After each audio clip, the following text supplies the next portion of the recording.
Andy Dalton, career high in passing, career high in attempts. I love you, Zach Taylor. You're listening to Let's Talk Fantasy Football, where men of fantasy genius have realized, hey guys, we don't need real football skills to dominate on the fantasy field. Yeah! So slap on your pads and grab your helmet. Shit's about to get real. Welcome back, ladies and gentlemen, boys and girls, to another edition of Let's Talk Fantasy Football. I am your host, Nick Schreck, and joining me tonight is my personal favorite. It's Vinny Gonzalez. Vinny, week 2 is upon us. What is up? Not much, man. This is exciting shit. I'm ready to make my first predictions, I guess, weekly. This is normally one of my favorite things, but week 2 is probably the shittiest week to do so because we're very reactionary and just have like that one game sample size and then all our opinions from the off season. So there's a lot of fuckery going on for week 2. No doubt about it, man. This is the point where you're questioning what you said, and we've received so many messages over the past couple of days of people wanting to blow up their teams, and it's that immediate reaction to their team blowing it or whatever. A lot of things that nobody could have seen coming in week 1. Obviously, we're going to talk about what we think can carry to week 2 and what really is just a wash. But a lot to go into. But ultimately, Vinny, don't blow up your team, I think is a fair message to get everybody out there. You can't be panicking yet. You lost week 1. It is what it is. There was some weird stuff, but don't blow it up quite yet. Yeah, I feel like week 6 is usually when you're like, all right, I'm really fucked. Or, I mean, don't not do things. Like, definitely do things. Like, don't just sit there and just be like, oh, they'll get good eventually. Like, play the waiver wire, play the matchups. Like, totally. cut bait on people that aren't good or you just don't think they'll pan out. Like, you can do stuff like that, but just don't fucking drop superstars that had rough games or trade away all your dudes to get someone that was really good week 1 because it might not pan out. Yeah, don't be an idiot, and like you said, do stupid. Do the normal stuff, man. But I talked to a couple people. One guy was hot on Zeke. He's like, dude, my first pick overall after he signs. He's like, and he gives me 15 fantasy points. He's like, this is fucking trash. Are you kidding me? No. I'm like, pump the brakes. I'm like, he got you 150 something yards. I'm like, he'll be just fine. I'm like, Zeke will be just fine. It's just one of those weeks where you see the big numbers from all these other guys and you're frustrated, but don't get crazy. I mean, he's not going to cut Zeke, but he's like, do I need to look to trade Zeke? And I'm like, absolutely not.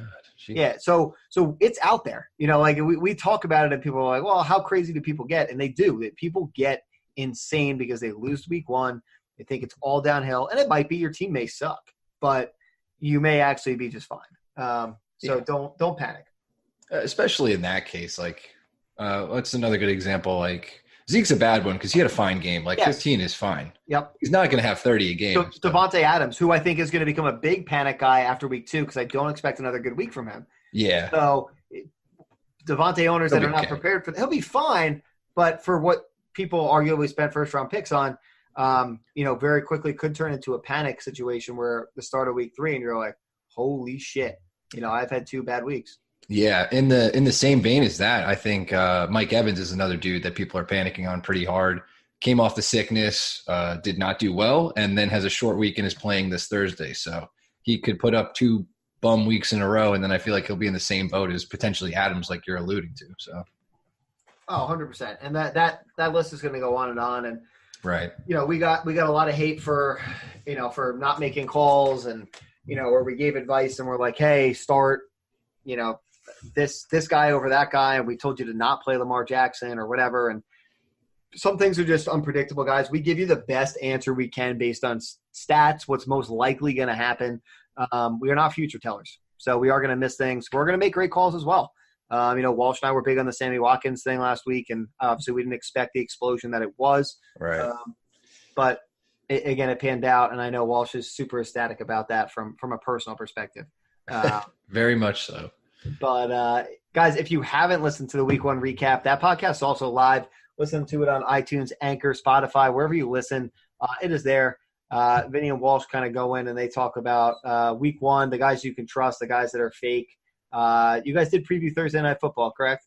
That is, yes, we did. And then they had some breaking Antonio Brown news on the podcast about the lawsuit. So it's definitely something we recommend you guys tune into for sure. And speaking of Antonio Brown news, Vinny, I think it's just important to note that you can gamble on all sorts of things. You can gamble on, will Antonio Brown play?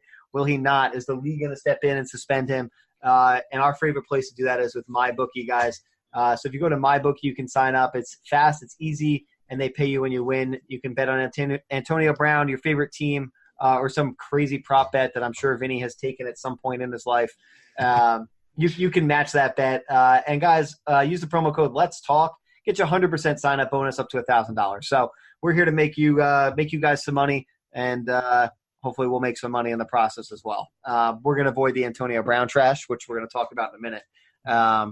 But if you're feeling lucky, go out there and put that promo code in. Let's Talk, 100% sign up bonus. Benny, let's start there. Let's touch on news briefly before we get into part one of the Week 2 fantasy preview. We've got really two big pieces of news, right? Antonio Brown, obviously the Raiders saga is over. He goes and signs with the Patriots. He obviously doesn't play in Week 1. And then we get the bombshell that he's now being sued by his former trainer for rape. And some of the text messages that have come out, or emails, or alleged, are pretty wild from what we've seen. Yeah, it's very insane. Obviously, things need to figure themselves out. The legality of the whole thing will work out, but the main focus, I think, fantasy-wise, is he could be taken out of Week 1, not by the Patriots, but by the NFL. So I think that's probably the biggest threat to him playing right now before all this stuff gets settled. So it seems if you drafted Antonio Brown, you have lost every single week so far, and that might continue on throughout the season. So yeah, you've got to buckle in, right? Because the ride is just, the roller coaster is going to continue. And I feel like when you go to our Instagram, there's a lot of that in our commentary where, we're like, we knew the Antonio saga was going to continue, and sure enough, it has. Mm-hmm. And this is just another element that obviously we couldn't predict. We thought things were going to cool down a little bit with the Patriots. But now we got to work through this. So if you're an Antonio Brown owner, all you can do is ride it out. We received a few questions from people about, should they be targeting to go get Antonio Brown? And my answer to that is a resounding no. Yeah, I wouldn't make a move for him, but if someone wants to give you something for him, I'd probably listen to pretty much anything at this point. Entertain the offers. I have no problem with that, but I would not be going out of my way to target Antonio Brown. I don't think that's going to end well for you. Yeah. But the other piece of news, Vinny, Hunter Henry, we're going to talk about him in the preview, but obviously he's injured, out expected 4 to 6 weeks. Right now the Chargers are just saying they hope that he returns for the 2019 season. It sucks. It just sucks because he was off to a pretty decent start and great talent and just cannot stay healthy. So at least he can possibly get back this year. But for now, I think he's probably going to have to cut bait on him until he shows signs that he can come back. So now are you cutting Hunter Henry or are you holding him? Because people, you probably spent a pretty decent draft pick to get Hunter in relative to tight ends, right? I'll put it this way. If Darren Waller is there, if TJ Hawkinson is there, if Hooper is there, I'm probably going to cut bait and try to get him. Okay. Just because Hunter Henry's not going to help you any longer for the foreseeable future, and you can't really wait around unless you have bench room for 2 tight ends. I really wouldn't advise holding him. Yeah, maybe, like you said, maybe if there's an IR slot or something, but otherwise it's tough to hold on to a guy that they say 4 to 6 weeks, and there's no guarantee. Right, you could be a Tyreek Hill owner and a Hunter Henry owner, right. Which we're going to touch on and everything. So a lot of what ifs out there, but just something to keep in mind. We're going to touch on the Chargers, guys, and what that impact is. But let's start at the top, Vin, and let's kick it off with the Cardinals and the Ravens. They're playing 1 p.m. Eastern, and let's kick it off on the Cardinals side of the ball with Mr. Kyler Murray, who looked quite frankly like trash for most of the game, and then just kind of puts it all together and. He makes it happen for the Cardinals. They obviously come out tied. He has 54 passing attempts, which I think is going to be tough to repeat for that Cardinals offense. Obviously, a lot of production from that team, but unlikely to repeat. Yeah, a ton of volume, went to overtime, so huge inflation on that end. So I'm not banking on the volume for Murray being there, but maybe the efficiency could be there. They are playing the Ravens, who are kind of decimated at corner right now. What's his name? Jimmy Smith is not going to be there. Just got injured. Dude can't stay healthy. One of the best corners in the league when he is.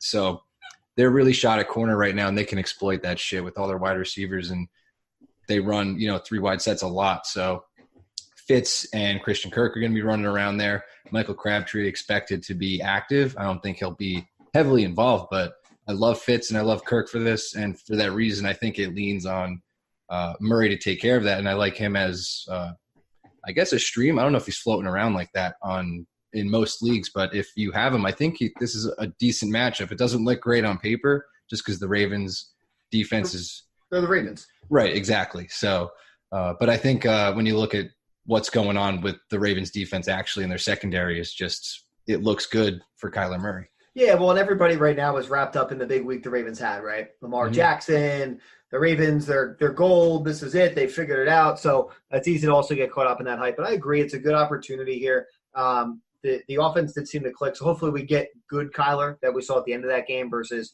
what we saw in the first three quarters or so. But old man Fitz, man, he does it again and again. He's never a sexy draft pick, but he always fucking puts it together, man. It's incredible.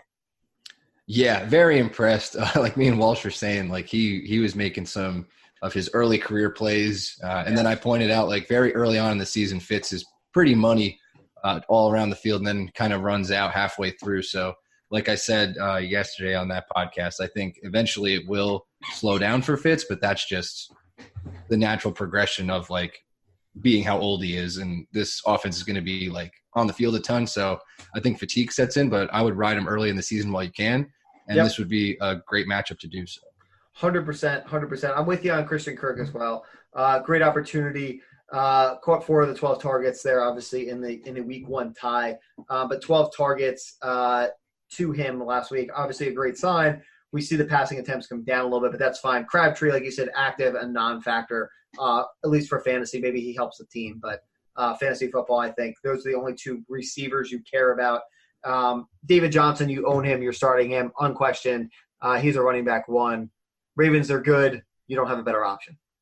Yeah, no. And he was out there for, I think, 86% of their plays. So he's, as Walsh said, like full on David Johnson is back. I kind of took it back a little bit just because they were on the field a ton last game with, how we were saying, like they threw it 60 times and whatnot. So things will change game to game. But, yeah, you're rolling out David Johnson, maybe just rein back your expectations a tad. Yeah. It's not going to be a feast every week, but 100% rolling out there. Do you have any interest in the tight end situation here? Charles Clay, Max Williams. I think Clay is the favorite to start week 1, but I don't think that I have any interest in any of these guys. Yeah, no, they both got like 1 target last game, so I'm not with it at all. They love the wide receivers too much, and they're just not part of the game plan right now. There's only so much to go around for Kyler Murray here, and it's going to Fitz, Christian Kirk, and Mr. David Johnson. I think we can go right over to the other side of the ball and start talking Ravens, Vinny. What do you think? Hell yeah. So let's kick it off at the top. Lamar Jackson, the name everybody has been hearing about. The guy that can only run the ball, goes out and goes 17 for 20, 324 yards and 5 touchdowns. A lot of positives, obviously, to take away here for Lamar Jackson, for the Ravens as a whole. Lamar Jackson's a must-start here against the Cardinals in week 2. Yeah, absolutely. And, we just watched Stafford carve them up, and, they're already missing Patrick Peterson for a couple more games, so exploit that shit while you can. I feel like Lamar Jackson just keeps fucking, steamrolling. So. And crazy for what people paid. I mean, we know Walsh paid nothing for him. He was the first QB off the board for people, and I'm sure he went similarly in other drafts. Great ROI, guys, and that's why we told you, as we tell you every year, QB is insanely deep. Lamar Jackson has just been proof of that. Walsh has been pounding the table for him for quite some time now. I don't know if we'll get another 5 touchdowns out of him, but he'll be just fine. Yeah, he will definitely be fine. Running game, Vinny, Mark Ingram, Gus Edwards, Justice Hill. Mark Ingram goes 14 times for 107 yards and 2 TDs. He led that committee. Although technically Gus Edwards had 17 carries, out-touched him in the second half of that blowout. This was a bit of a weird one for me, right, with Mark Ingram, because I personally wanted to be kind of out on Mark Ingram. I'm a bigger Justice Hill believer. But as I see Mark Ingram obviously break the 50-yard run, he got the goal line, or seems to be the preferred goal line option, converts 1 for a touchdown. I think there's more tread on the tires for Mark Ingram than I wanted to give him credit for. Yeah, I mean – he took care of business basically, and then did so much so that he didn't really have to play in the second half, and that was a good move on the Ravens' part. They gave Gus Edwards, so like Gus Edwards got to like salt that game away, but I think that was a great move from a game plan perspective. And 100%. Like, when you look at the numbers now, you're like, oh, he out-carried him, he out-snapped him, but like not really. Like I feel like in a close game, Mark Ingram's going to be doing most of the work, and definitely showed his ceiling pretty much too. Like they preferred goal line back. They prefer to work him in like constantly. Just there's no passing work for Mark Ingram. That is one thing we know for sure. But I don't think that matters on this type of offense. No, and no one's gone in expecting that, right, for Mark Ingram. So, they knew he wasn't going to be collecting all the passes out of the backfield for him. Mark Ingram, just kind of been a shock to me. Again, I kind of just personally wanted to go out on Mark Ingram, and he still remains very, very in and part of this offense. Do you care about Gus Edwards or Justice Hill at this point? I would say that Gus Edwards is probably a sneakier stash than people think. Like I know you're one of the Justice Hill guys, but I kind of feel like he's a bit of a waste of space on your team at this point until like if Mark Ingram's healthy, Gus Edwards is still there. I feel like Gus Edwards is probably the backup you want. Yeah, well, you're right. With 17 touches, right? I mean, it's tough. Minus what I loved about him going into the season after week one, it's kind of tough to justify Justice Hill over Gus Edwards, especially when he did have the 17 touches. And yes, the stats don't always tell the whole story. But I agree. I think Gus Edwards is probably the better spot on your bench than Justice Hill is.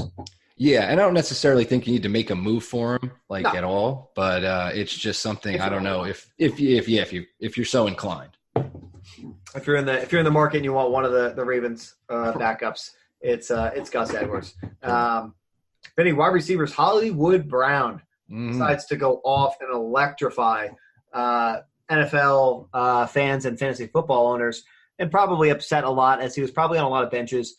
We took a lot of questions on him as well on Sunday. 8 routes into 147 yards and 2 TDs against the terrible Miami Dolphins. Another great week ahead, I think, for Hollywood Brown. The Cardinals gave up 321 yards on targets to the slot or outside receivers against Detroit, the third highest total of any defense in week one. I think that means nothing but great news again here for Hollywood Brown. Yeah, at first I was a little skeptical. I was like, would I really plug him into my lineup? And, after thinking about it a lot, it's just like, yeah, definitely. Like, why wouldn't you? It's a great matchup. He's shown he can take the top off the defense. All he needs is one big play. He might burn you, but, that upside is just undeniable right now. And if this matchup was worse, I would say maybe be a little skeptical of the 12 snaps and whatever. Correct. But great matchup. Talent is ridiculous. They connect on the deep ball one time and you're fucking set. So yep, this is one of those where the reaction coming out of week one, you see him, you want to caution it because you're like, well, we don't want to overreact, right, to week one in the opposite way where we talk about don't blow up your team, but also don't plug in these guys that are hit and miss. The matchup just makes it a good opportunity here in week two. So for those of you that won Hollywood Brown, that bid him up on the waiver wire or whatever, see if you can work him in. I think he's got great upside here. The other wide receivers, then Willie Snead, Seth Roberts, Chris Moore. I'm not interested in Snead. I'm not interested in Miles Boykin.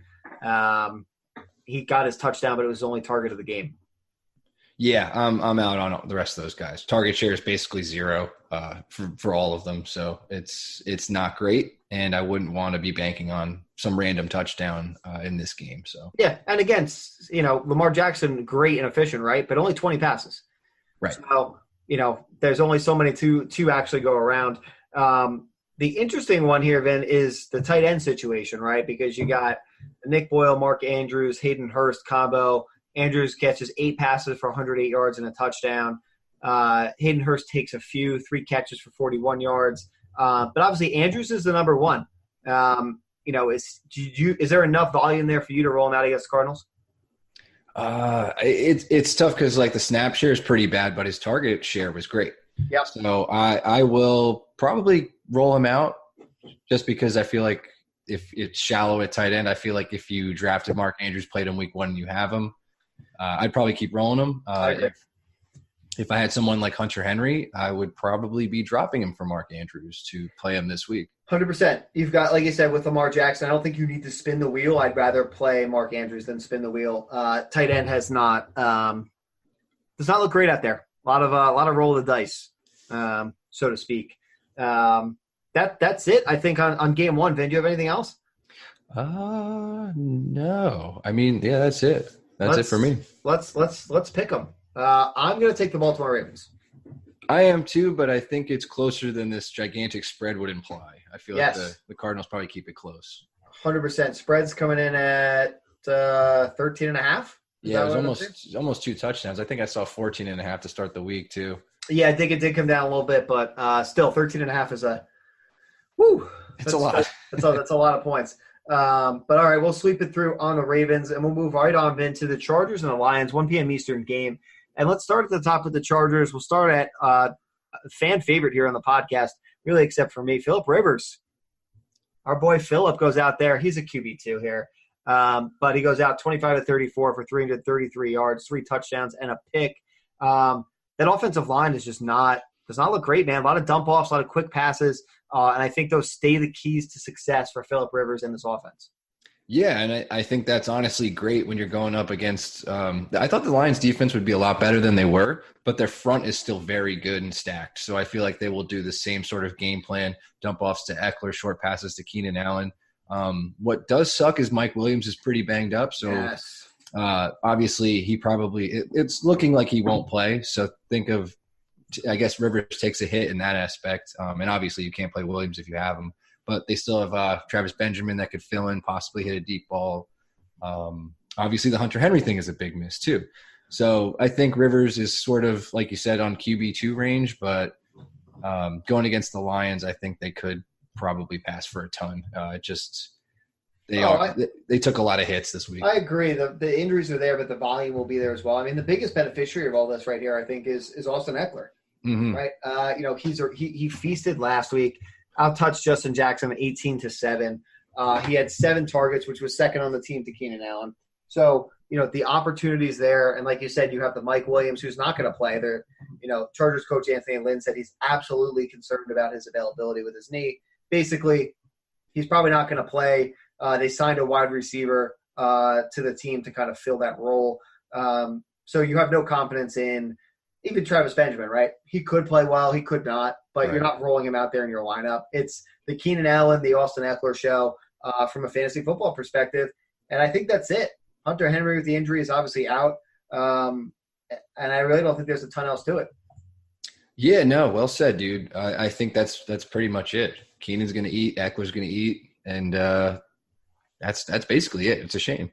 It is a shame because this is classic Chargers, right? Every year. But always hurt, and then they get healthy and they lose games that they should win and win games they have no business winning. So they're consistently injured. Unfortunately for the Chargers, very very fortunately for me and Chiefs fans. But on the flip side of the ball, Vinny, let's talk Lions. Matthew Stafford goes out there and puts on quite a show. He goes out there and he throws for 27 of 45, 385 yards and 3 touchdowns. His 385 yards, Vin, was 38 more yards than he managed in any 2018 game. So not a performance that anybody, I think, was really expecting or prepared for as we went in here. He stays a QB2 here, I think, against the Chargers. But obviously last week was a big boon for those that took advantage of it, probably in DFS. Yeah, I was going to say probably more. I think I did. Yeah, I actually did play him. He did fine. I did the wrong stack, though. I took Marvin Jones instead of Galladay. So. Yeah, well, you win some, you lose some, but good pick on the Stafford one. I'll tip my cap to you there. Too savvy for my own good. But, yeah, I mean, I kind of view him pretty much on the same plane as Rivers. Like, you're playing him, you have limited upside, you have a safe floor. And it just depends on how your team is structured or what your QB situation is. So I put them pretty much exactly the same. Yep, 100%. Vinny, the most interesting thing I think on this team is the running game, right? Because in the offseason, it was do you believe in Kerryon Johnson? Is he going to be the guy? Are they going to give him the touches? And your head nod tells me everything I need to know. Hell. And people were drafting him in the 4th round, running back probably 2 for most teams that did draft him. He goes 16 for 49. The Lions ran 80 plays, and really not a great performance for a team that ran 80 plays. Kerryon Johnson was definitely a letdown. C.J. Anderson was involved just as we expected him to be. And unfortunately, I think it pushes Kerryon Johnson down to like a boomer bust running back 2. Like, you probably don't have somebody else you trust that you're going to put in there over him, but you don't feel good about it. I was going to say, I mean, if you have Kerryon Johnson, you probably spent a lot of draft capital on him. And to be honest, I'm not a huge Kerryon fan, but we just saw Marlon Mack decimate the Chargers. So that does work in his favor. So it's at least a decent matchup where you can kind of have a pipe dream that he can go off, which is entirely possible. And I think at this early in the season, there's not enough clarity on a bunch of other guys that you may have where Kerryon can still fit in your lineup and you're kind of okay with rolling him here. As much as I dislike the situation he's in, he can have a good game. Yeah, you're right. I mean, Marlon Mack does offer some hope up to those that own Kerryon Johnson and have to roll him out there. C.J. Anderson is just going to continue to vulture touchdowns, not fantasy relevant into your lineups as far as I'm concerned. Yeah, definitely not. But he looked better than Kerryon last week, and that's been sort of a trend for C.J. Anderson wherever he goes. It makes no fucking sense, dude. And you poor Todd Gurley owner. You poor Todd Gurley owner. And unfortunately for you, or fortunately for you, we're not going to talk about them on part 1. But let's move on with the wide receivers, Vinny. Kenny Golladay, Marvin Jones, Danny Amendola. Obviously, like you said, you went on the wrong side of the Stafford stack, and you went with Marvin Jones last week. 4 for 4 for 56 yards. He was 4th in targets. He did outgain Kenny Golladay on 5 fewer looks. But it's going to be an up and down kind of scenario, right, where Jones has these big games. It does not. Danny Amendola is out there 7 for 13, 104 yards and a touchdown. He was a security blanket for Stafford. But again, I don't know that you can necessarily expect that consistency from Danny Amendola. It's Kenny Golladay all the way if you're going to roll a wide receiver out here with some confidence, I think. Yeah, for sure. He meets right in the middle of what is going to happen. He's not going to get a low target volume like Marvin Jones. He's not going to get maybe, I don't know, peppered with fucking targets. Very weirdly, Danny Amendola seemed to be leading this for some reason, but he's right in the middle. You know what you can expect. He has probably safest floor, safest ceiling, if that's a thing. Of this receiving core. So I do like Kenny Golladay as the best play out of this group. Probably followed by TJ Hawkinson, who I weirdly believe in after not digging him in the offseason. He just comes out and shuts us all up and looked really good. Wild, man. Absolutely wild. TJ Hawkinson, 6 for 9 for 131 yards and a touchdown. Narrowly outsnapped Jesse James, but he out-targeted him by 9-1. So clearly appears to be the guy. They like him. He's going to be a security blanket and a key guy, I think, for Stafford moving forward. He's such a polarizing name, right? Because, I was talking with a buddy at work about, he plays in a waiver wire league with free agent budget, and they get $100 for the year. And he's like, I've been talking up Hawkinson to my league all week. He's like, and I'm just going to bet $100. I'm going to put my whole budget in to get TJ Hawkinson. I'm like, I don't think that's a good idea. No. But he was convinced because he had talked it up that he needed to pay high. And he did get him. He ended up paying $68 out of his $100 for TJ Hawkinson. That is so and then much. The next highest bid, I think, was $55. So he wasn't that far off. Oh, my God. Yeah. So he wasn't that far off to actually get TJ Hawkinson. Again, for him, his tight end situation, as long as the Hawkinson pans out, it's worth it. But he paid a hefty price. He clearly believes.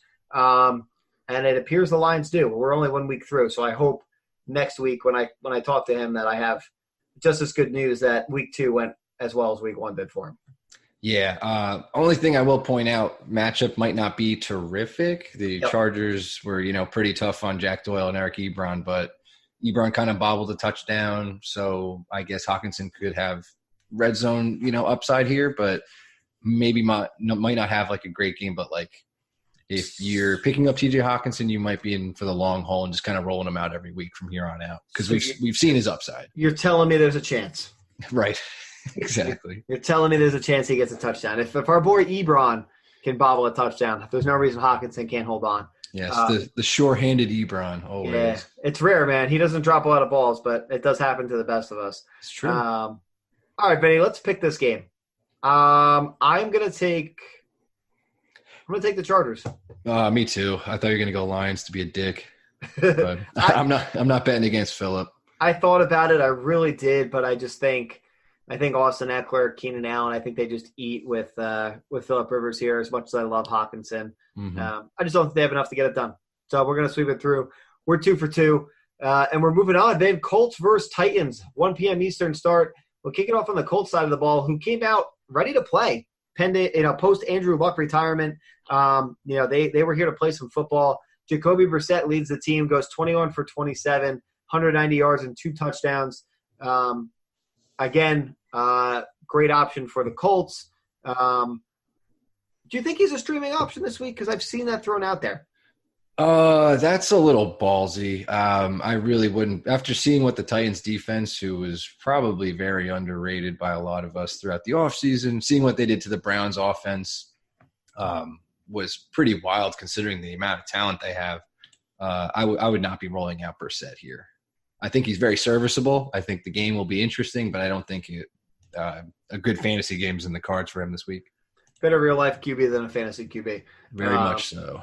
Especially so. Marlon Mack, Vinny, obviously goes off. We talked about him last week. Goes 25 rushes for 174 yards and a touchdown. He's a running back, too, here against the Titans defense. Again, Titans defense better than we give him credit for. But Marlon Mack clearly is the guy in Indy. He's going to get his touches, and he's in your lineup, unquestionably. Yeah, and if the Browns were able to hang in that game for the second half, Chubb wound up with like a decent end stat line for what that game was. So I think Marlon Mack has, I think he's still like an RB1, and I think you continue to roll him out there because he was just very heavily involved and super effective last week. So they like him. He's getting a lot more snap share than I actually anticipated, and that is just a fucking really good thing. Dude, it's kind of wild, right? I mean, I just think we looked at the post-Andrew Luck fallout as, like, panic, right? We watched T.Y. Hilton drop down boards. We watched Marlon Mack drop down boards. And everyone was kind of in this panic of, like, holy shit. And again, it's 1 week. I'm not going to pretend to be all high and mighty here. But it's been 1 week. And the Colts came out, and T.Y. Hilton had a great week. Marlon Mack had a great week. Obviously, they get a tougher Titans defense here. But there's hope. There's hope that, maybe the Colts can keep it together and actually be as fantasy relevant as we thought they would be with Andrew Luck. And I think Marlon Mack helped ease some concerns there last week. Yeah, for sure. T.Y. Hilton, Vinny, obviously does the same. Catches 8 of 9 targets for 87 yards and 2 touchdowns. He's a wide receiver 2 in your starting lineups. He's just fun to watch, man. He breaks it. It's in classic T.Y. fashion, man. He gets down the sideline and makes the play. Yeah, love T.Y. I will say I'm not expecting his whole season to look like this, if that makes sense. Like, I know it's tough to shit on a guy week 1, but what I saw was great. Getting in the end zone twice is not really T.Y.'s thing. So take that. Just be happy it happened. And I think you're right, though. You are rolling him out consistently every single week as a wide receiver 2. Maybe if you have a great team, wide receiver 3. If you're lucky, you've got late in drafts, which is amazing. So continue to keep rolling them out there. Just don't expect a lot of pay dirt hits for T.Y. Hilton this year. Nope, 100%. That's it was a thing of beauty, but definitely remember it when you're in week 8 and you're like, T.Y. has not scored 2 touchdowns since week 1. Right. Let's look back on the better days. They Colts placed wide receiver Davis Funchess on IR. There's nobody else in this offense, even my boy Eric Ebron or Jack Doyle, that I care about for fantasy then. Yeah, and like me and Walsh were talking about like Deion Kane and Paris Campbell, who's going to like usurp the Funchess role, but I really don't think there's enough clarity at this point to even throw out a flyer on one of those guys this early. So see how this game goes, what the snap's looking like, and who's sort of taking that outside role. And then, week 3 we could talk about that, but not something you need to stash or, rush to play this week. 100%, maybe some future opportunity, but in the current state, no dice. Let's flip it over to the Titans side of the ball. Then Marcus Mariota comes out and has himself quite the week, actually. again, for something that we all kind of expected the Titans to be bad. And I think Walsh and I, if I remember correctly, skipped kind of right over the Titans in our last preview and just kind of said that you really don't have any faith in any of these guys rolling out there. Minus Delaney Walker, I think we did expect good things out of Delaney, and you could roll Derrick Henry. But Marcus Mariota was a surprise. Derrick Henry comes out and also has himself a very, very nice week. Yeah, I sat him in our league. It cost me everything. But I didn't like the matchup at the time, and I thought they would get down and wouldn't really run him. But even when it was close, and they just kept running him. And I think it has a lot to do with the offense coordinator change.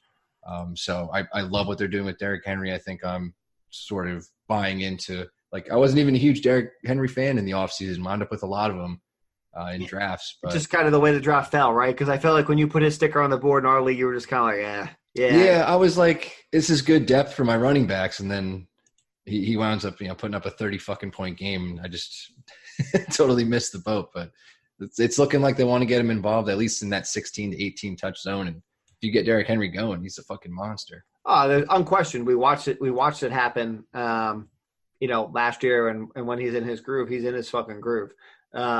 So it's just a matter of getting it going and keeping it going. Any interest in Dion Lewis? I know as a Derrick Henry owner, is he interest you or concern you at all? So he's involved like an annoying amount, but it's nothing that can't sort itself out. Like Derrick Henry falls in the end zone a game, maybe Dion Lewis gets 8 targets that game. Everything balances out. I will be very interested to see how the Titans run their offense against the Colts. Like we saw Eckler decimate them, and Dion Lewis could probably play that role. So it's a bit concerning, but I think the Titans will probably take this game, I think, a little more handedly than I think people expect. So I think Derrick Henry could possibly fall into the end zone. I'm not expecting, a crazy screen pass or whatever the fuck that was, which was awesome. But I'm thinking somewhere like 18 to 20 touches for Derrick Henry. So I feel like you can roll him. Dion Lewis would be a very ballsy play. I feel like that's more for daily. Yeah. But the way that Eckler went against the Colts last week, I would be interested to see how they involve him. Cool. I'm there with you. I think the biggest question mark or the biggest pass is the wide receivers here for the Tennessee Titans, right? Corey Davis comes up empty on his 3 targets Sunday in the win over Cleveland. They put up 43 points, and he did squat, right? Rookie A.J. Brown goes for 100 yards on 3 catches, despite playing 23 fewer snaps than Corey Davis. Adam Humphrey snaps his only target for a 5-yard pickup in their win over the Browns. He had 20 snaps in his Titans debut. I don't think you can trust any of these guys, and I think Roger said it when I drafted Corey Davis. He's going to be one of the most frustrating guys to own because you're just never going to fucking know what to do with him. And he's 100% right. Yeah, I definitely agree. Like, how can you roll any of these dudes and be pumped about it? Like, you really can't. Because if you play Corey Davis, you're just hoping that he gets somewhere between 5 to 8 targets and actually catches them this time. If you play A.J. Brown, you're hoping he catches a bomb. If you play Adam Humphries, you're stupid. So there's really no reason to roll any of these people right now. Yep, it's really comes down to Delaney Walker, right? The only pass catcher that you can actually, I think, trust in this offense. 5 grabs for 55 yards and 2 touchdowns. He looks to keep it going here against the Colts. He's going to be a nice value, I think, for people that snagged him in fantasy football drafts. And he can be in your lineup unquestionably right now. Yeah, 100%. Very good call. Mail that one in, Vin. And let's pick this game. I'm going to take the Colts. They keep it rolling. They do not. Titans, bitch. All right. First split of the day. Let's flip it on over to the 49ers and the Bengals, Vin. 1 p.m. Eastern. This is your bread and butter, and I'm going to kick it off to you first just because this is your team. It's the Bengals. All right. You got it, man. Well, we have 49ers first, but fuck them. We'll go to the Bengals side, dude. Andy Dalton, career high in passing, career high in attempts. I love you, Zach Taylor. That was some awesome shit because the offensive line was not good at, run blocking, but was very good at pass protection, which I was not expecting. Nope. Andy looked great. There was a couple fluky plays, I think, that people are kind of just looking on the bright side, like with John Ross a lot. He didn't have a great game. If you look at the stats, it looks wonderful. But I was telling Ross, like, he got hit with balls in the face, dropping shit over the middle. He has a lot of stuff to clean up, but things look good. John Ross is playing fucking football and looked looked pretty good doing it. I think a lot of people aren't talking about how great Tyler Boyd was.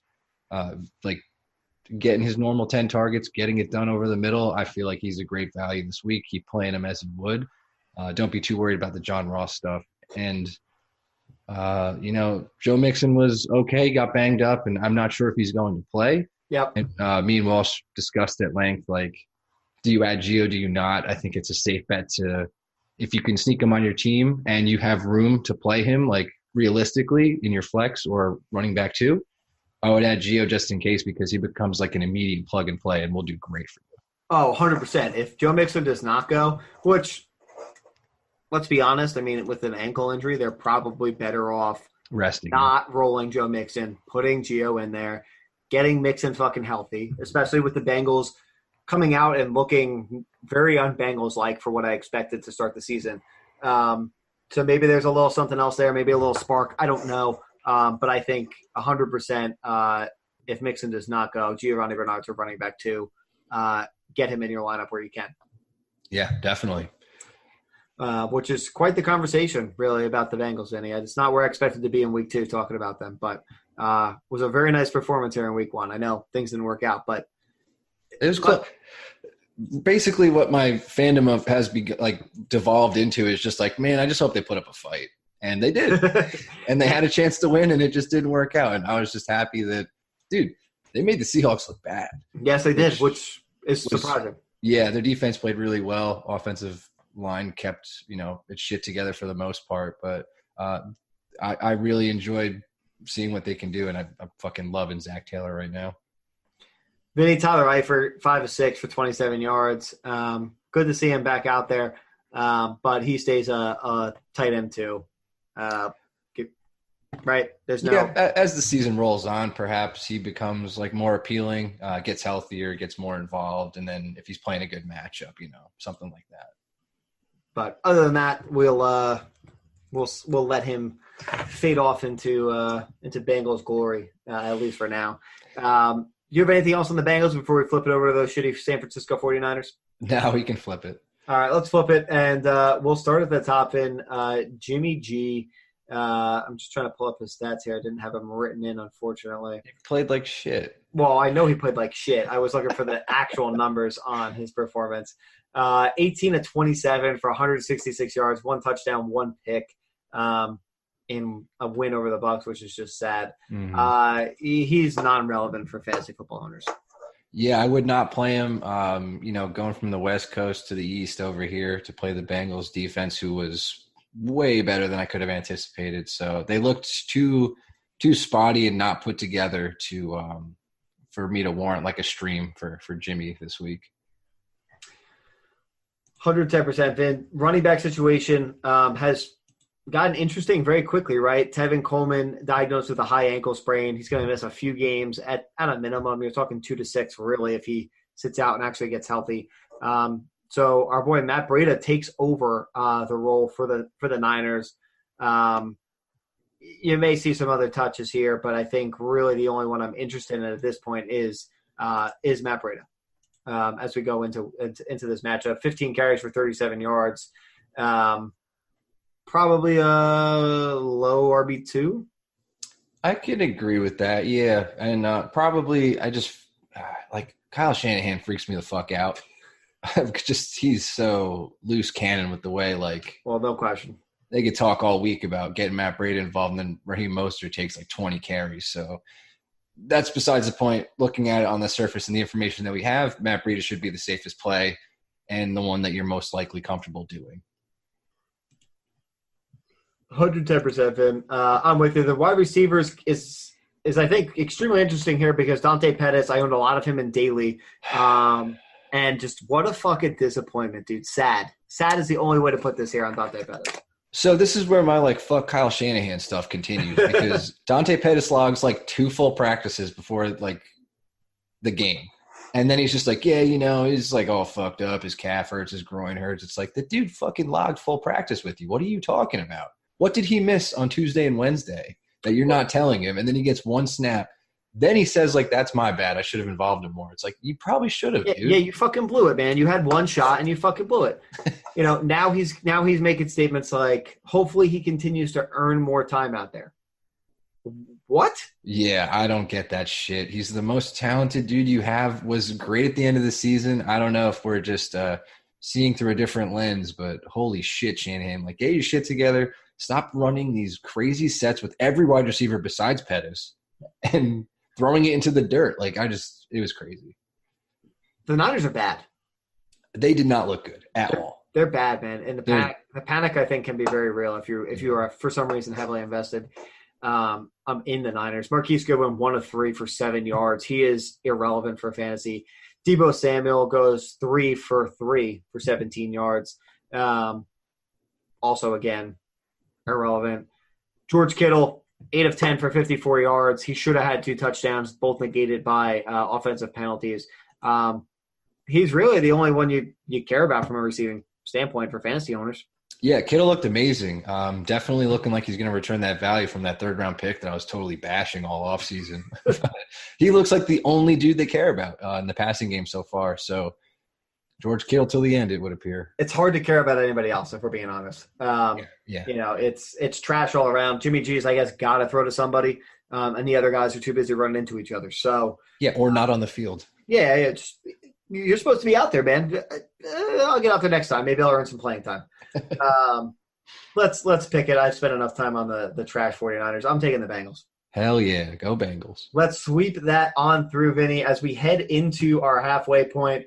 Guys, we want to give a shout out to MyBookie. If you're the kind of guy that likes to bet a little and win a lot, try a parlay. We know Vinny loves parlays. He hit one big last year when we were at the Jets game together, and I think that was the Nintendo Switch. You ended up making a purchase with those funds. Is that right?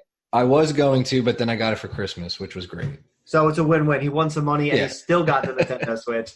Guys, if all your picks come through like Vinny's did, you'll multiply your winnings. And no matter how you bet, the NFL season is the best time of the year. We've been telling you guys this for weeks. So there's no reason you can't take advantage. Go out there, find some matchups, find some games you like, and get on DFS as well, guys. But go to MyBookie, use the code Let's Talk, and get a 100% sign-up bonus up to $1,000. And take advantage. You can also go to letstalkfantasyfootball.com/mybookie, guys, for more details about the sign-up bonus, the promo code, the whole process. We'll walk you through it. We want to see you win some money. And guess what? We don't even ask for any in return. We just want to hear about your wins. As nice as it would be to buy Nintendo Switches for everybody, it's not on the agenda for us. Vin, but we're going to take a quick break, and then we'll be right back here with the Jaguars versus the Texans. You're listening to Let's Talk Fantasy Football, home of the brutally honest fantasy advice you've always needed. All right, guys, and we are back from break here, and we're ready to jump right back into it, Vin, with the Jacksonville Jaguars versus the Houston Texans, 1 p.m. Eastern start. And we'll start on the Jaguar side of the ball. Obviously, Nick Foles goes down with the injury. Sad to see, right? Nick Foles finally goes out there, does whatever he's got to do, and he started to kind of make things click a little bit, and that's it. Is he out? I'm trying to look at the timetable on his return. He'll be back.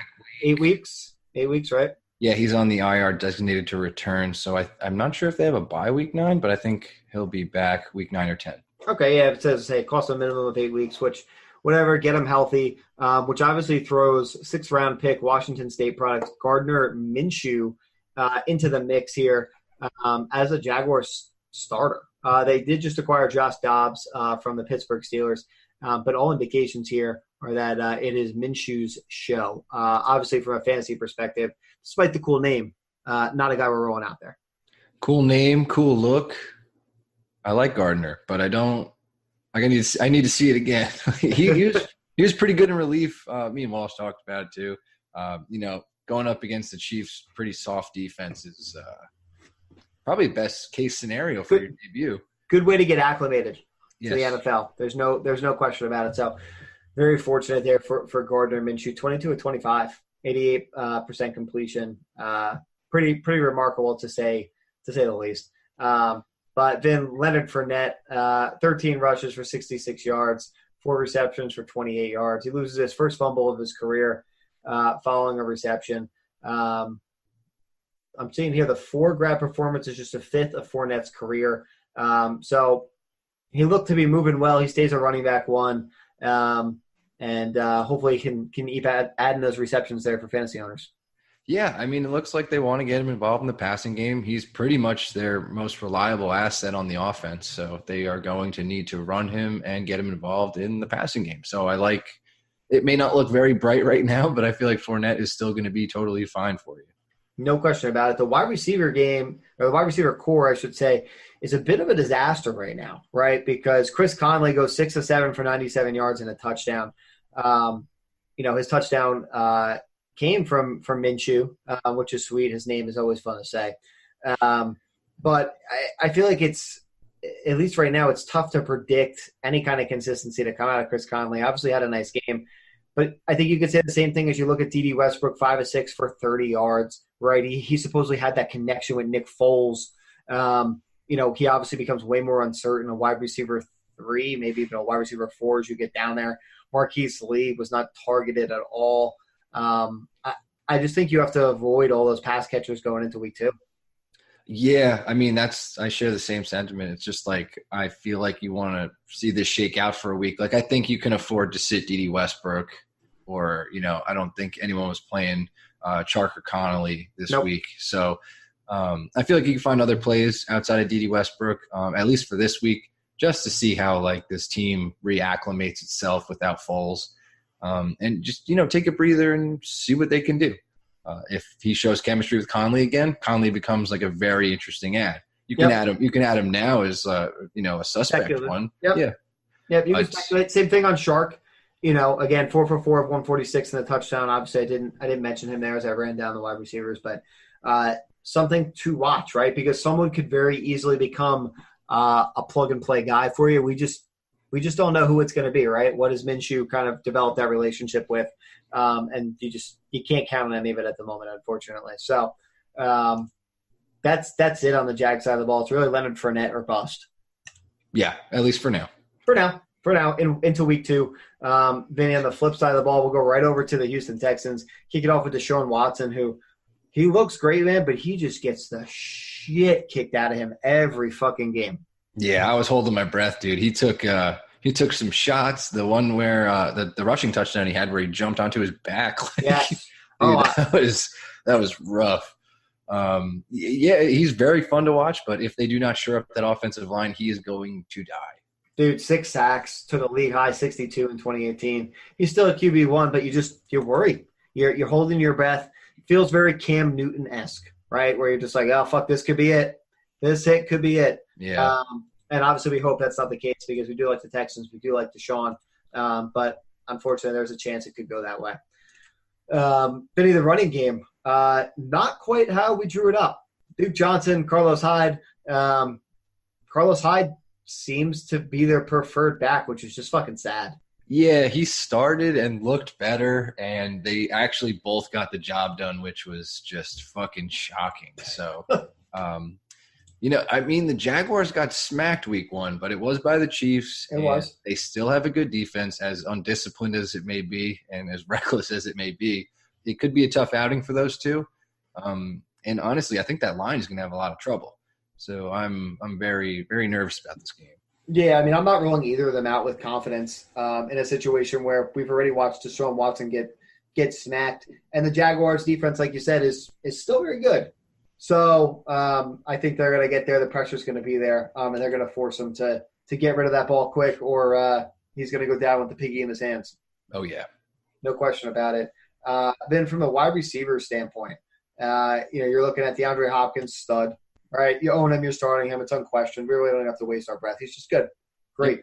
Will Fuller, Kiki Kuti, however you want to. Jerry's Juice, Dice. We kind of twist things our own way here. Kiki returned to practice Wednesday. Supposedly close to playing a week 1, but obviously stayed sidelined. He comes back. Him and Kenny Stills are probably going to split some slot reps if he is actually a go here against the Jaguars.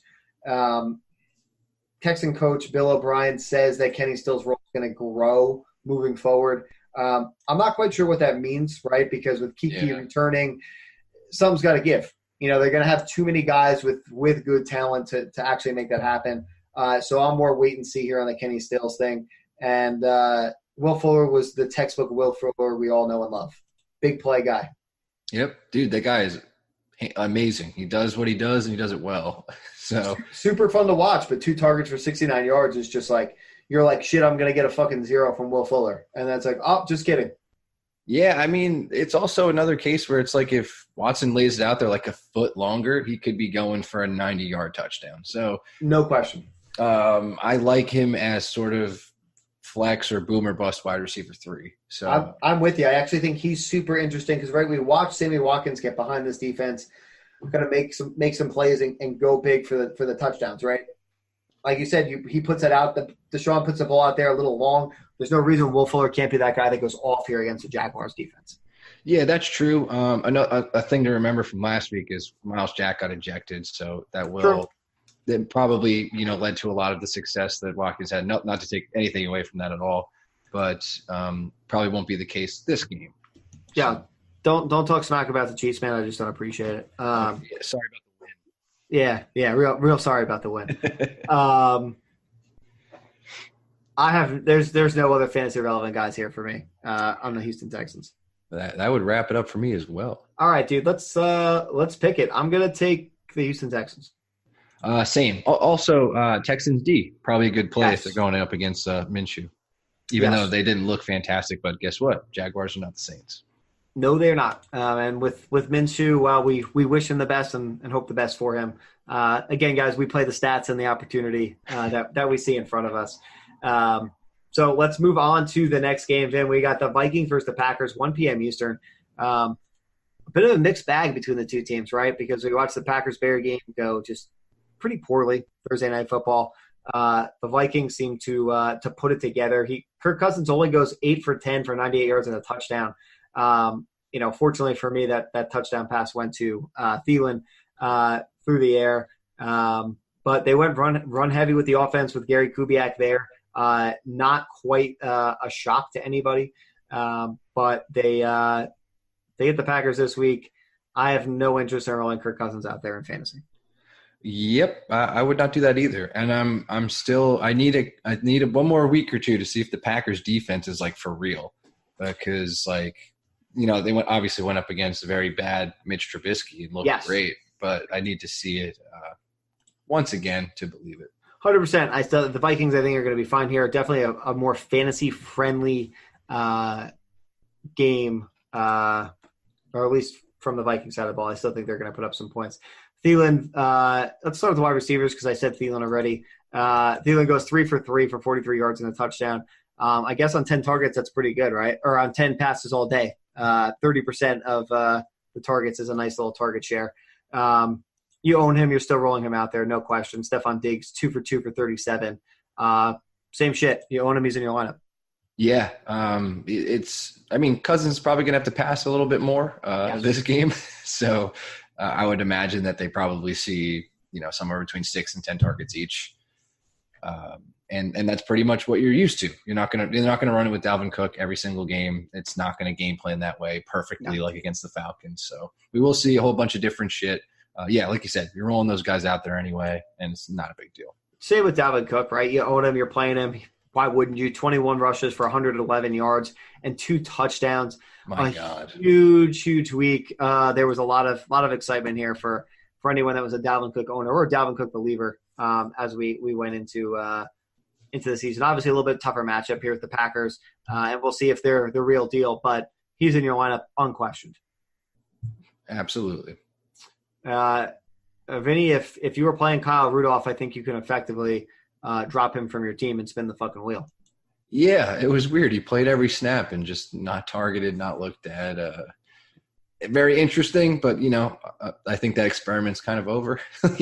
Like, what's his upside? It's like 4 targets, maybe a touchdown. So we know what Kyle Rudolph does. And you just saw his basement. You don't need to see his ceiling. Like, we've established what that is. We've been there, and if you got burned again this week, you knew what you were getting yourself into when you decided to roll Kyle Rudolph out there. He's never going to be the star stud that you hope and wish you found late in a draft. Let's flip to the other side of the ball a bit, and let's start at the top with Aaron Rodgers.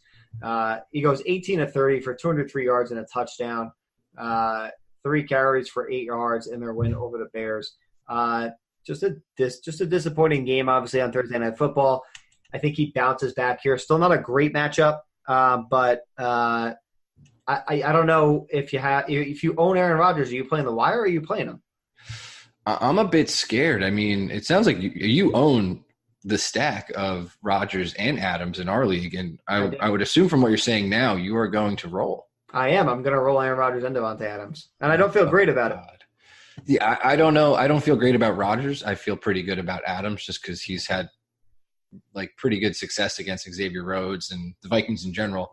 Rodgers has me feeling shaky because I could see the same thing that happened to Matt Ryan happening to Rodgers. Yeah. But I don't know if you feel confident enough. Sure. I don't have much to argue. It's just I think the Vikings defense is very good, and I think Rodgers they're probably better matchup plays this week. Well, please hold while I go into my waiver wire claims and make a couple moves as I'm now in a very hot sweat panic about Aaron Rodgers. No, I mean, totally justified concern. I like the stack. I like the upside of it, but obviously may not be worth it. The running game, Ben, super interesting. Aaron Jones, 39 yards on 13 carries, 1 target for no gain. He out-touched Jamal Williams 14-7. I think he starts as our running back too, but I need to see more out of Aaron Jones, right? I was a believer going in. Maybe it's the week 1 overreaction, but I'm slightly concerned on Aaron Jones, and obviously not a great matchup against a good Vikings defense. Yeah, I was just about to say I wasn't huge on Aaron Jones. I still am not, but I feel like it just doesn't bode well for him for a bounce back. Like I believe that it could happen if this was a better matchup, but it's not. Like he just went against the best rush defense in the Bears, didn't perform well, sort of split snaps, with Jamal Williams, which is weird. And then, you get like another matchup where Devonta Freeman just got wrecked by the Vikings, like no problem. So his upside is very limited. If he falls in the end zone, sure, you're happy, but that's probably the only way you're going to escape with a decent game, I think. If you have other options, I would probably be sitting Aaron Jones. All right. Fair enough. Yeah, I was a believer in the offseason, but I am beginning to get a little spooked, kind of as I guess you said about Aaron Rodgers. That's kind of how I feel about Aaron Jones' prospects there a little bit. They just have a tough starting schedule. Like you go to the Bears, Vikings at home. Like Packers are home, but they get to play them at home. Tough draws. It's just tough. I was actually looking on Twitter and Instagram a couple comments today from some fantasy guys, and they were talking about they're like I am so excited to think about the possible packages I'm going to put together to go after Devontae Adams and some of these Packers because people are going to go into panic mode on them after what arguably could be bad back-to-back weeks, especially if teams lose both weeks and go 0-2. Panic time is going to set in very quickly. That is a very good point. So just something to keep in mind, especially if you go 2-0 or the Devontae Adams owner is going to go into panic mode. Don't even think about it, Vin. I'm not interested. or you, Chase. I will ride out Adams. But something to think about in your leagues for sure. Pray on the week. Pray on the week. Always. That's how you win championships, guys. Remember, it's not personal. It's just business. The other wide receivers on the team, we're looking at MVS, Geronimo Allison. It appears that MVS is the guy. He leaves with cramping and is questionable to return. I'm trying to look at his stats here. I don't even see the numbers anymore. I'm lost.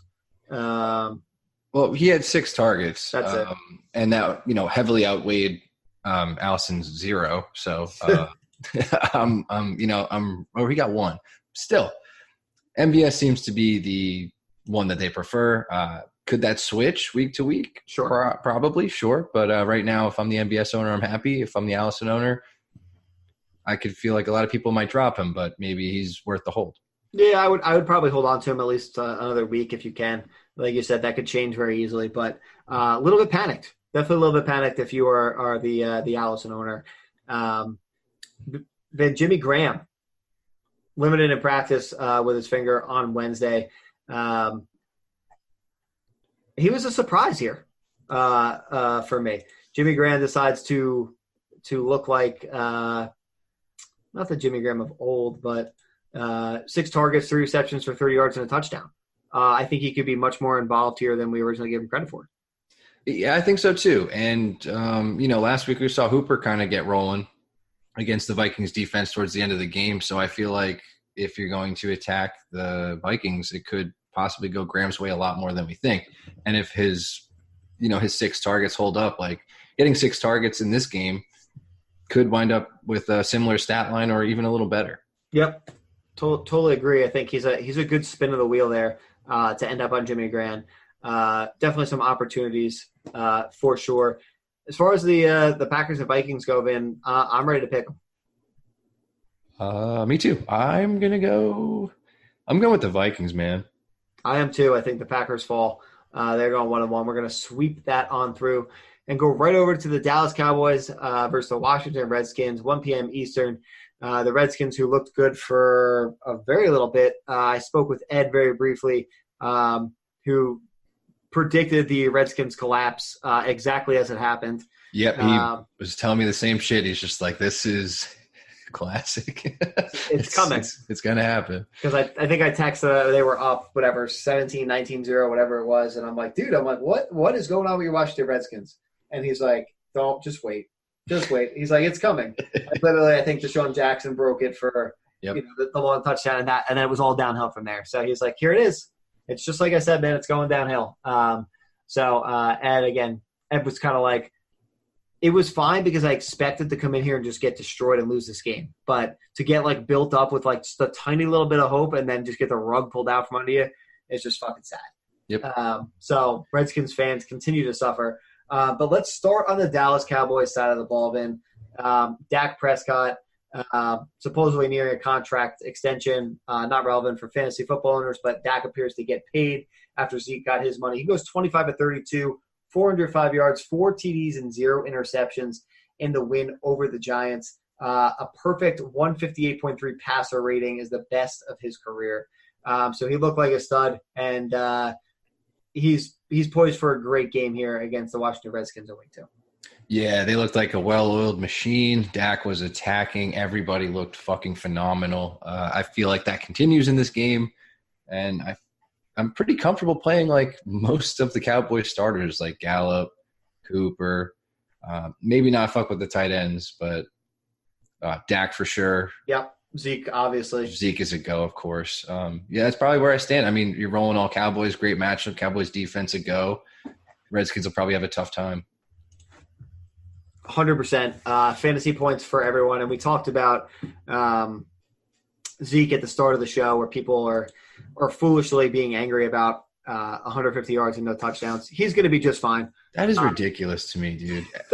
I was really – that's you started off with that. I was just so angry already. I'm like, how the fuck do you complain about that? He also didn't get Zeke's snap share. What do you get, Correct. 56% of the snaps? Yep. Dude, that is going to move way north of 75% in a couple of weeks.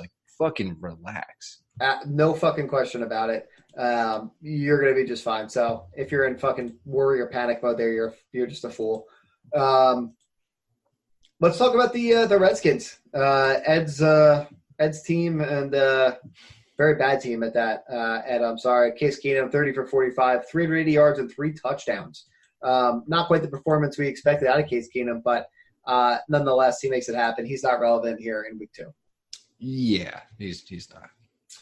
Darius Juice, as we like to call him on the podcast, is going to miss at least a few weeks dealing with a meniscus injury and getting checked out. Unfortunately, just a guy that can't get it going. You feel for him because you really did want to see him out there and take the opportunity. But if you're a Juice owner, you should be worried. Yeah, and then at least there's 2 Redskins guys that you could possibly snag. You can probably get Chris Thompson or possibly AP, who they're going to have to embarrassingly start after kind of shit talking him. It's oh man, can you start for us this week after we just fucking shit canned you basically? Literally your tail between your legs. You're like, I am so sorry, but we still need you. Jay Gruden just keeps talking his shit and then he just backfires. But AP will start, but I think the way better play is Chris Thompson, who we've seen get it done time and time again. Yeah, game after game, the dude just puts up great half PPR fucking games, dude. 10 plus. Was not outside of the realm of possibility for this. I think he's a great plug and play this week. Very underrated pickup. 100%. 7 for 10, Vin, 68 yards in the passing game. Rushed 3 times for 10 yards, which is not really what we're concerned about. Go and get him in any PPR, half-point PPR leagues. The value is there, especially for a free agent you're picking up off the wire. The tight end position, me like a stupid bitch somehow missed the fact that Jordan Reed was called out on Saturday for missing the game. Still remains in the concussion protocol. Got a little wrapped up in the week 1 hype of answering questions, I guess, and just assumed my lineup was good. Still won, but a very embarrassing moment when you called me out, rightfully so. And I was just like, holy shit, I fucking blew it. But alas, it is behind us. Still don't expect him to be relevant or to even get cleared to play this week at this point. Yeah, and then honestly, Vernon Davis becomes sort of intriguing if you're really scraping, like if you still own Jordan Reed, Schreck, and you want to fix that fucking problem, you could pick up Vernon Davis again if you are so inclined. Probably not a great upside play, but probably will have a decent snap share and target share. And okay. His floor will be fine. You're not expecting the leaping Vernon Davis we saw last week as he went out there and kind of made it happen. But he has quietly averaged 5 targets a game in the 16 contests that he's played without Reed in Washington. So, again, more the floor than the ceiling. But the option's there if you're like me and a fucking idiot. That's it. There's nothing else relevant anywhere close on the Redskins side of the ball. Terry McLaurin, dude. Not a fan, I see. Go ahead. Give me the sales pitch. I mean, he's their number 1 wide receiver. I feel like he needs to be owned at this point. You don't need to play him. It's a bad matchup, but he does need to be picked up and owned. That is for sure. All right. You're right. I am blindly looking past the fact that he should be at least owned. But, I mean, next week they get the Bears too, which kind of sucks. So you really, if you pick up Terry McLaurin, you're not playing him for at least 2 weeks unless you're a psychopath because the matchups are just disgusting. But looking good. Nice connection with Case Keenum. They missed on 5 of 7 for 125 is nothing to, and a touchdown is nothing to scoff at. Could have had another touchdown if Keenum hit him, but I think he showed enough to warrant an own and seems like a guy that could have a pretty decent ceiling and a nice, seemed to be commanding the number 1 spot there. All right, buddy. Let's tip my hat to you. Pick him up, guys. You get my stamp of approval here. Thank you. Which doesn't mean much, but because I start Jordan Reed when he's out with the concussion. But nonetheless, let's pick them, and I think I could sweep it for you. We're both going to take the Dallas Cowboys. Yes, sir. All right, that's a no-brainer, and that leaves us with our very last game of the preview. Then it's the Seattle Seahawks playing the Pittsburgh Steelers at 1 p.m. Eastern. Bit of a mixed bag for these two teams, right? The Pittsburgh Steelers get embarrassed on Sunday Night Football. The Seattle Seahawks looked bad. The Bengals made them look bad. But the Seattle Seahawks are still going to make it happen here with Russell Wilson at the helm. 14 for 20, 196 yards, and 2 touchdowns. I don't think there's ever been a more Russell Wilson stat line. It's just so fucking efficient, dude. It's just there's no stopping it. It's insane. He stays in the mix as a QB1. I think unquestionably, again, the efficiency is as it always has been with Russell Wilson. Fantastic. Chris Carson even went out and exceeded my expectations. Yeah. He looks like a fucking stud, a running back 1, I would say. 15 rushes for 46 yards and a touchdown, 6 of 7 in the passing game for 35 and a touchdown. He is exactly what the Seahawks coaching staff has been preaching about this offseason. Finally, Pete Carroll is not a liar. Like they said Chris Carson's the dude, and he absolutely crushed that backfield. Like he owned, I think it was 75% of. Yeah, 21-6. Yep, like just completely crushed it. So he's the guy. They even got him involved in the passing game. As long as it's not a flash in the pan, which I don't think it is. Nope. Going to be very fucking good all season. Yeah, super pumped on the shares of Chris Carson that I do own. Hopefully it sticks, but I tend to think that it will be not a flash in the pan, as you said. So hopefully good things to come. Tyler Lockett, Vin, did not practice on Wednesday with a back injury. It's a new injury. He had 2 targets in week 1. Obviously a bit of a letdown for fantasy owners here as we went into week 1. 2 targets is not the production they expected out of Tyler Lockett when they drafted him. Yeah, and I really can't tell why, because, Drake Kirkpatrick was having a very awful game. William Jackson was having a pretty good game. I don't think that Bengals secondary did enough to warrant not targeting Tyler Lockett, if that makes sense. Yep.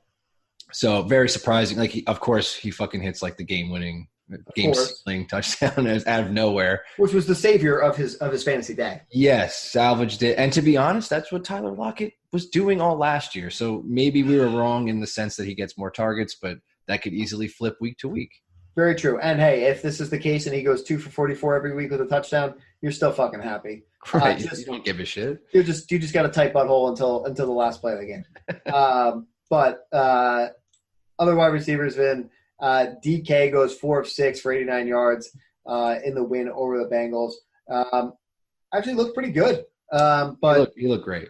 It's again, I don't know what to expect here with this Tyler Lockett's targets go up. Russell Wilson's efficient as always, so I'm not expecting him to go throw the ball another 15 times on average a game. So I don't know how high I see DK going. I think he stays in that like late wide receiver 4 or 5 category.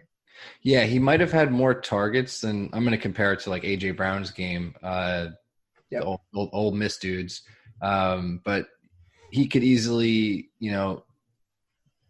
just get targeted 3 times, not catch anything. So it's very concerning. You don't want to run him out there. He's not on, a high snap count or anything like that. So talent is there. He's a monster. Will rip the ball away from anybody. But right now, you don't really want to play him. Why would you? No, you can't at all. So risky.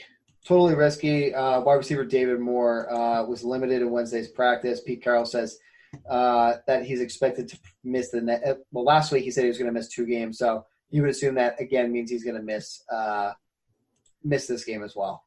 So David Moore is not relevant. We've talked about Tyler Lockett. Will Dissly, knee injury, is good to go at the tight end position. I just can't be excited about it. 2 targets for 1 for 12. Yeah, I mean, if you're not going to play DK Metcalf, who's insanely talented and only seeing like somewhere at max 6 targets, why would you play Will Dissly with max 2? Like, you don't need to do that. Yeah, you're right. But Pete Carroll does lie. So hopefully, obviously, that is that part is over. But I guess you never truly know. Vin, do you have anything else in the Seattle Seahawks? I do. What's his name was very disappointing. Penny.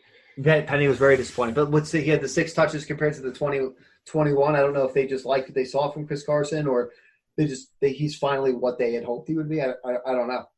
Yeah, I mean, one of our offseason narratives was perhaps he gets more involved, and that just didn't appear to be the case. So Chris Carson all the way. Penny's not even a factor right now. Hopefully it stays that way. For at least for Chris Carson owners. Right. For Penny owners, you obviously hope that changes quickly. But as a Chris Carson owner, I support the narrative of it staying that way, at least as long as we possibly can keep it that way. Yeah, let's flip it to the other side of the ball and finish up with our last team here, Vin. Pittsburgh Steelers. And let's start at the top with Big Ben Roethlisberger. Again, the whole team just got smacked on Sunday Night Football by the Patriots. 27 of 47 for 276 and an interception. There will be better days ahead for the Steelers and Big Ben, but for his fantasy outlook, he's not relevant. Yeah, probably not. You think in streamer here? I mean, I just right now I don't know.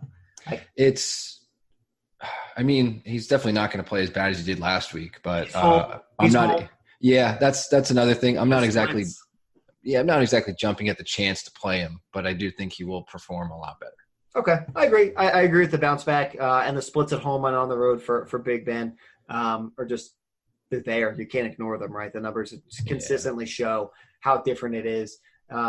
Juju Smith-Schuster, Vinny, he was eliminated Wednesday's practice with a toe injury. Mike Tomlin's optimistic about his availability for week 2. They expect him to suit up.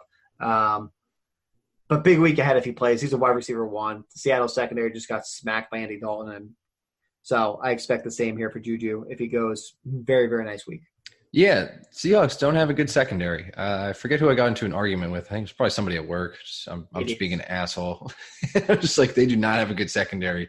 Lo and behold, carved up by Andy Dalton and John Ross. So what the fuck is Juju going to do to them? And Roethlisberger. That's probably why I was like, maybe Roethlisberger. So, obviously Juju bounced back, probably number 1 on my board. Like, going to be nuts. Great matchup. Yeah. So you're not rolling him out there. Have fun. Yeah. Fucking rock and roll, folks. Dante Moncrief, Finney, 10 targets, 3 receptions for 7 yards. I'm dropping that dude like a sack of bricks. Because this was the optimal game where Dante Moncrief – when is Dante Moncrief ever going to get 10 targets again?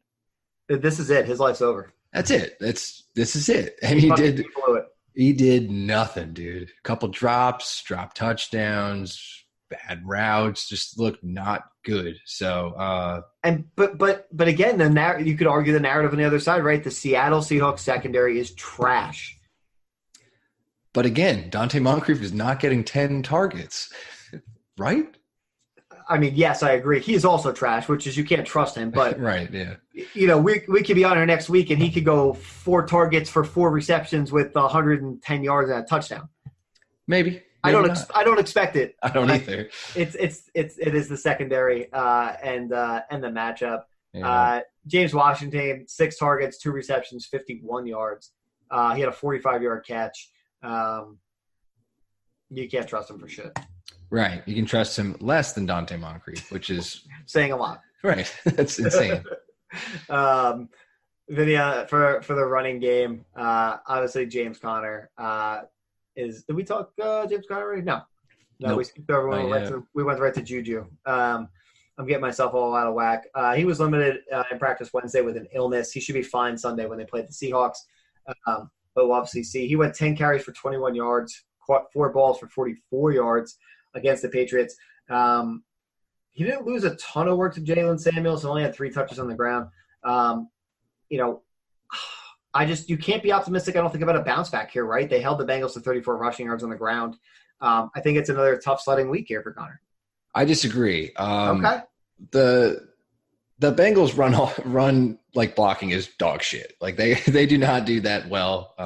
And it was very apparent during that game. Like not even Joe Mixon could make anything happen there. But Steelers have a very good run blocking scheme going on. And James Conner, if anything, I thought during that Patriot game, we'd see more Jalen Samuels second half try to get more passing work involved. And just that did not happen whatsoever. Yeah. So Steelers staff definitely want to make Conner a bell cow still, no matter what we heard in the offseason. It remained like very clear that like he's going to handle bell cow shit.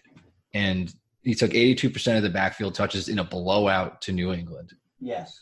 He is going to be heavily involved in this game. I think he's a huge bounce back candidate as well. I just think the whole offense for the Steelers is just going to, rebound in full. Especially Dante Moncrief. No. I can't even talk sarcastically about Dante Moncrief. I will take no jokes on Dante Moncrief. I can see you. You will not allow it tonight. Denied. Vance McDonald, 2 for 4 for 40 yards in the loss. Literally like the last possible opportunity for Vance McDonald to be involved in this game. He makes his grab. He's garbage. Spin the fucking wheel. This was a head scratcher. I figured he'd be a lot more involved, and I don't get it. I didn't get it at all. That's probably the most concerning thing. I just like when you watch and you don't understand why he's not even like Juju's getting stuffed, Connor's getting stuffed, Dante Moncrief is dropping every pass he gets.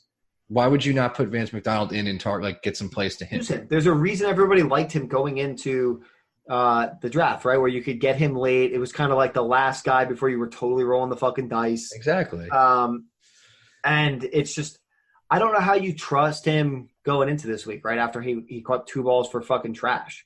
That's the thing. You don't, and it's because of what happened last week in, like kind of how I don't like Dante Moncrief anymore. You saw his optimal usage, and it was just not there for him. Yeah. Vance McDonald, you saw no usage until the final minutes. Literally like seconds on the clock. So yeah, I'd rather just get burned by him not being in my lineup than getting a fucking egg again, or essentially an egg. Right. Because you can't trust it. I'd rather roll the dice on somebody else that could give me a shot as long as they're active. Yeah, I just don't know what the Steelers are thinking. Like, when is your best case scenario to use Vance McDonald? It just didn't make sense to me. I don't know. Hopefully it's a fluke week for those that obviously stay bought in on Vance McDonald. I don't know what I can believe and trust. But that's why we're not the coaches, Vin.